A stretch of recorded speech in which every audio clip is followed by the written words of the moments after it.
அன்பான நண்பர்களே, அனைவருக்கும் வணக்கம்.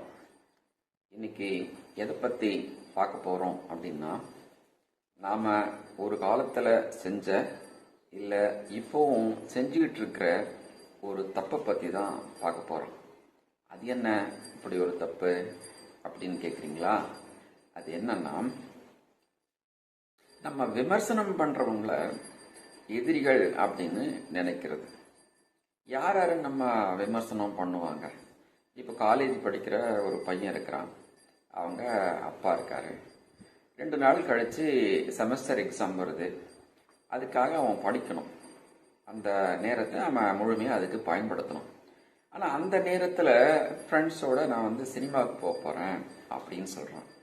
அப்போ அப்பா என்ன சொல்கிறாரு, நீ படம் 2 நாள் கழித்து கூட பார்த்துக்கலாம், ஆனால் இப்போது எக்ஸாமுக்கு ப்ரிப்பேர் பண்ணு, அதுதான் நல்லது அப்படிங்கிறாரு. பையன் என்ன சொல்கிறான், உடனே கோவப்படுறான். என்னை கொஞ்ச நேரம் கூட ஃப்ரீயாக இருக்க விட மாட்டேங்கிற, நான் கொஞ்சம் ரிலாக்ஸ் பண்ணிக்கிறேனே அப்படின்னு சொல்லிட்டு அப்பாவை தப்பாக நினைக்கிறான். அதாவது எதிரி போல நினைக்கிறான். அதே மாதிரி ஒரு மனைவி, அவங்க ரொம்ப நாளாக சமையல் செஞ்சுக்கிட்டு தான் இருக்கிறாங்க. ஒரு நாள் வேகாமல் இருக்குது. அதாவது சாம்பாரில் போட்ட ஒரு கத்திரிக்காய் கொஞ்சம் வேக்காடு குறைவாக இருக்குது. அதை கணவன் சுட்டி கேட்டுறாரு, இது இன்னும் கொஞ்சம் வெந்திருந்தா நல்லா இருக்கும் அப்படின்னு சொல்கிறாரு. இப்போ மனைவிக்கு என்ன கோபம் வருதுன்னா, இதை கொஞ்சம் அட்ஜஸ்ட் பண்ணிக்க கூடாதா, ஒரு நாள் இப்படி ஆயிடுச்சு, அதனால் என்ன தப்பு, இதை குறையா சொல்லணுமா அப்படின்னு கணவனை பற்றி அவங்க தப்பாக நினைக்கிறாங்க. அதே மாதிரி வேற ஒரு இடத்துல ஒரு ஆஃபீஸ் இருக்கு. அது ஒரு பிஸ்னஸ் பண்ணுற ஆஃபீஸு. அதில் மேனேஜர் ஒரு லெட்டரை டைப் பண்ணி வர சொல்லி டைப்பிஸ்ட்கிட்ட கொடுக்குறாரு. அதில் பார்த்தீங்கன்னா ஒரு 4-5 தப்பு இருக்குது. ஒரு முறை டைப் பண்ணிட்டு வராங்க, 4-5 தப்பு இருக்குது, கண்டுபிடிக்கிறாரு. எது எதுன்னு சொல்லி இதெல்லாம் போய் சரி பண்ணிட்டு வாங்க அப்படின்னு சொல்கிறாரு. திரும்பவும் இவங்க போய் டைப் பண்ணிட்டு வராங்க. அப்பவும் பார்த்தா 2-3 தப்பு இருக்கு. அதனால மறுபடியும் அனுப்புறாரு. அப்பவும் 1-2 இருக்கு மீதி.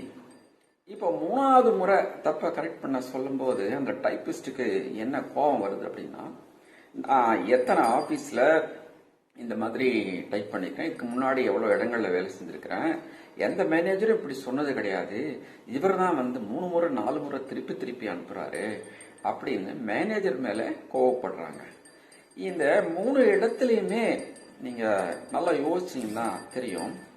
இப்போ அவங்க அந்த 3 பேரும் சொல்றது வேணும்னே குறை சொல்றாங்களா, அது அவங்களுடைய நோக்கமா, இல்லை தப்ப சரி பண்ணிக்கிட்டா, இல்லை குறைய சரி பண்ணிக்கிட்டா நல்லா இருக்கும், எல்லாருக்கும் நல்லது, அவங்களுடைய முன்னேற்றத்துக்கும் நல்லா இருக்கும் அப்படிங்கிற எண்ணத்தோட சொல்றாங்களா அப்படின்னு யோசிக்கணும்.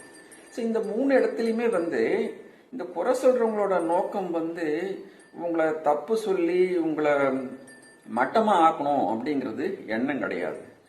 கம்பெனிக்கு மட்டும் இல்லாம அந்த டைப்பிஸ்டுக்கும் முன்னேற்றமா இருக்கிறது அந்த லெட்டர் விஷயம்.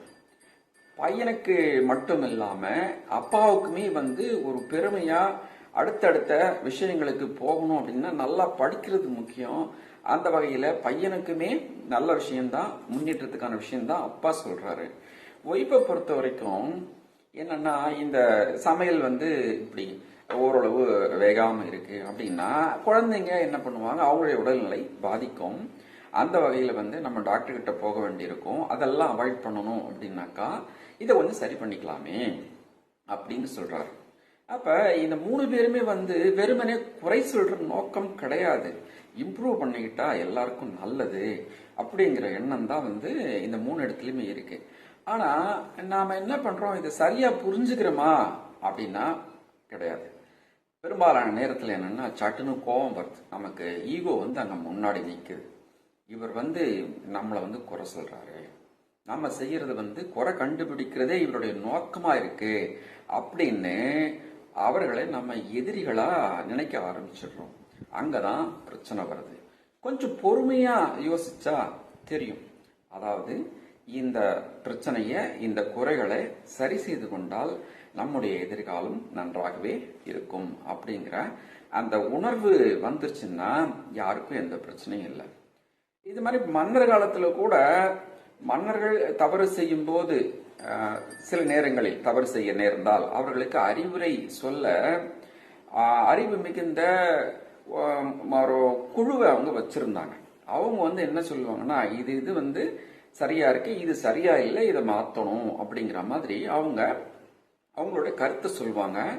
அந்த அறிஞர்களோட கருத்தை கேட்டு மன்னன் ஆட்சி நடத்துவான்.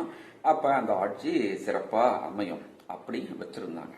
இதை திருவள்ளுவர் சொல்லியிருக்காரு, இடிப்பாறை இல்லாத ஏமரா மன்னன் கெடுப்பார் இலானும் கெடும். அதாவது ஒரு மன்னன் அல்லது அரசு அந்த அரசு தவறு செய்யும் போது இது தவறுன்னு சுட்டி காட்ட ஆள் இல்லாம போனா, எதிரிகள் இல்லாம இருந்தா கூட அந்த மன்னன் அந்த அரசு கெடும் அப்படின்னு சொல்றாரு. நண்பர்களை பத்தி சொல்லும் போது என்ன சொல்றாரு அப்படின்னாக்கா, நகுதற் பொருட்டன்று நட்பு மிகுதிக்கண் மேற் சென்று இடித்தற் பொருட்டு அப்படின்னு சொல்றாரு. அதாவது நண்பர்கள் என்பவர்கள் எப்பவுமே சிரிச்சு ஜாலியா ஊர் சுத்துறவங்க கிடையாது. ஒரு ஃப்ரெண்டு தப்பு செய்யறான் அப்படின்னாக்கா இது தப்புன்னு சொல்லி திருத்துறவன் தான் உண்மையான நண்பன் அப்படின்னு சொல்றாரு. எனவே நம்ம குறை சொல்றவங்க, நம்ம செயல்களில தப்பு கண்டுபிடிக்கிறவங்க உண்மையிலே எந்த நோக்கத்தோட சொல்றாங்க அப்படின்றத புரிஞ்சுக்கிட்டு அதன்படி நம்ம மாத்திக்க முன் வந்தா நம்ம வாழ்க்கையும் நல்லா இருக்கும், மற்றவங்களுக்கும் பிரச்சனை இல்லாம சுமூகமா வாழ்க்கை நடக்கும். நன்றி.